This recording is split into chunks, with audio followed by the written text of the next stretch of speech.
Hello everyone, I hope कि आप सब अच्छे होंगे और आपकी स्टडी अच्छी चल रही होगी। अगर आप फर्स्ट टाइम मेरे चैनल पर विजिट कर रहे हैं तो चैनल को सब्सक्राइब करना और वीडियो को लाइक करना ना भूलें।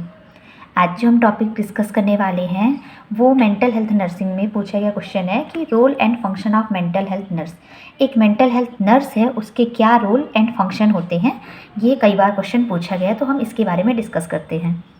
A mental health nurse role involves assessing, treating, and supporting individuals with mental health conditions by providing medical and emotional care, developing personalized treatment plan, and educating patient and families.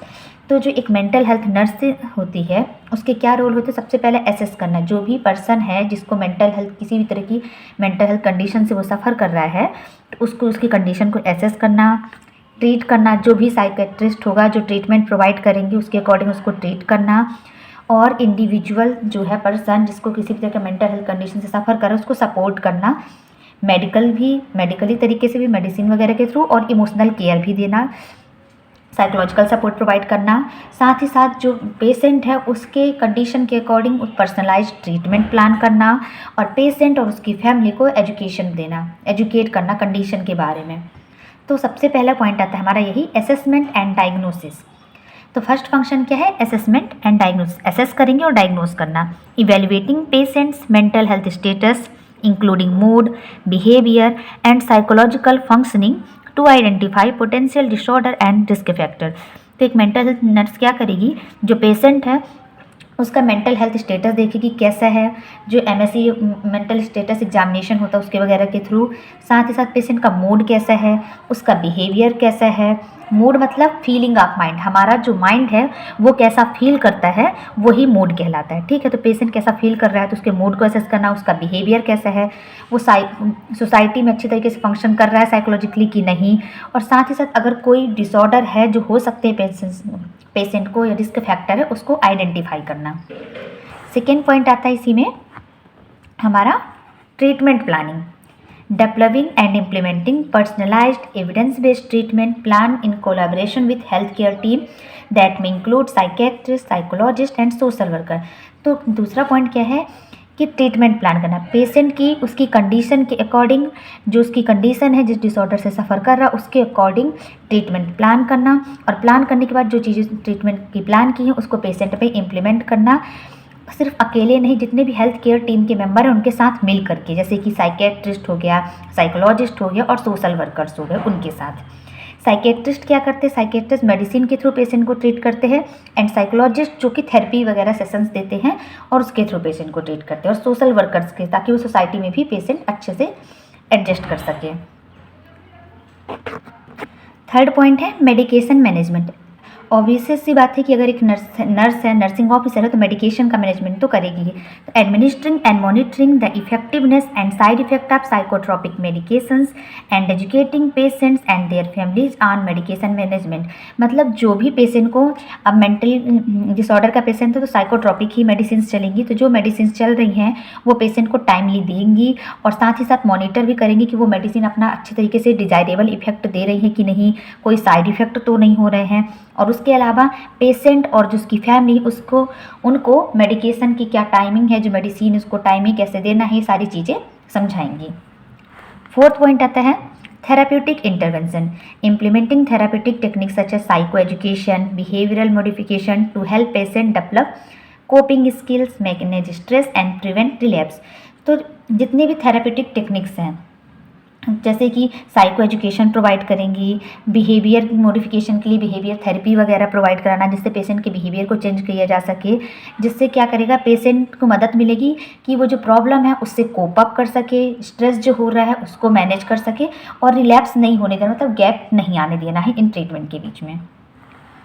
Fifth point है crisis intervention, providing immediate support and stabilisation during mental health crisis. अगर किसी भी तरह का mental health का crisis हो रहा है तो उस टाइप पे पेशेंट को इमीडिएट सपोर्ट प्रोवाइड करना। क्राइसिस की कंडीशन बहुत सी हो सकती है मेंटल हेल्थ में, जैसे कि अगर पेशेंट सुसाइड अटेम्प्ट करने का ट्राई कर रहे हैं या एंजाइटी अटैक वगैरह जो आ रहे हैं, तो इन ऐसे टाइम पे इमीडिएट सपोर्ट प्रोवाइड करना पेशेंट को। तो ये फिफ्थ पॉइंट हो गया हमारा क्राइसिस इंटरवेंशन। 6 पॉइंट है patient and family education, educating patient and their families about mental health condition, treatment option and strategy for managing symptoms. तो एक मेंटल हेल्थ नर्स क्या करेगी, पेशेंट और साथ ही साथ जो पेशेंट की फैमिली है उनको, जो पेशेंट को जिस डिसऑर्डर से सफ़र कर रहा है, पेशेंट की जो मेंटल हेल्थ कंडीशन है उसके बारे में बताएंगी, जो पेशेंट को ट्रीटमेंट प्रोवाइड हो रहा है, ट्रीटमेंट चल रहा है उसके बारे में बताएंगी, और साथ ही साथ जो मेंटल हेल्थ कंडीशन के कारण, जो डिसऑर्डर के कारण जो पेशेंट में सिम्टम्स आ रहे हैं उनको मैनेज करने की क्या स्ट्रैटेजी हो सकती है उसके बारे में बताएंगे। ओवरऑल एजुकेशन, हेल्थ एजुकेशन देंगी। 7th पॉइंट है advocacy, acting as an advocate for patients to ensure their rights are upheld and that they receive the necessary care and resources। ज़रूरत पड़ने पे एक मेंटल हेल्थ नर्स अपने patient के लिए एक एडवोकेट की तरह भी वर्क करेगी।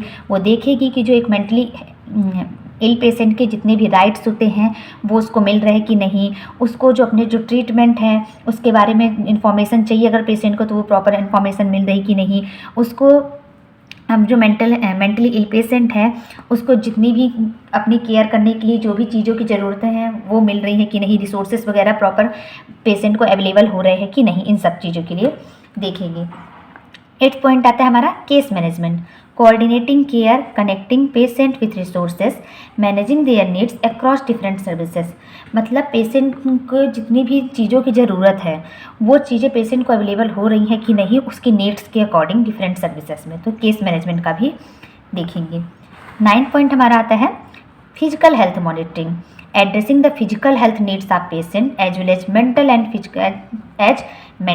Physical health are interconnected. Patient की जो है फिजिकल हेल्थ की, जो जितनी भी फिजिकल हेल्थ की नीड्स हैं उसको भी पूरा फुलफिल करेंगी, उसको भी ध्यान रखेंगी, क्योंकि हमारी जो मेंटल हेल्थ और जो फिजिकल हेल्थ वो एक दूसरे से कनेक्टेड होती हैं। फॉर एग्जांपल के लिए अगर पेशेंट फिजिकली भी अनहेल्दी रहेगा, मतलब अगर पेशेंट को फिजिकली भी कोई प्रॉब्लम हो रही है, कोई डिसीज़ हो रही है, तो उसका वो स्ट्रेस लेगा, और स्ट्रेस ले रहा है इट मीन्स वो अपने मेंटल हेल्थ स्टेटस को अफेक्ट करेगा। This can include monitoring for side effects of medication like weight gain and ensuring good hygiene and nutrition। इसमें आता है कि नर्स क्या करेगी, यह भी देखेगी कि जो मेडिकेशन है उसके कोई साइड इफ़ेक्ट्स तो नहीं हो रहे हैं, उसको देखना, जैसे कि वेट गेन वगैरह अचानक से पेशेंट में तो नहीं हो रहा है। पेशेंट को हाइजीन मेंटेन करने में भी हेल्प करेगी और अच्छी न्यूट्रिशन वाली डाइट देने में भी, क्योंकि अगर पेशेंट की फिजिकल हेल्थ अच्छी रहेगी तो उसकी मेंटल हेल्थ में भी इंप्रूवमेंट आएगा, और अगर फिजिकल हेल्थ अच्छी नहीं है तो मेंटल हेल्थ कंडीशन पेशेंट की और बिगड़ जाएगी। तो ये ओवरऑल हो गया role and function of mental health nurse के बारे में। आई होप आपको मेरी वीडियोज़ पसंद आ रही हो तो प्लीज़ चैनल को सब्सक्राइब करना और वीडियो को लाइक करना ना भूलें। Thank you.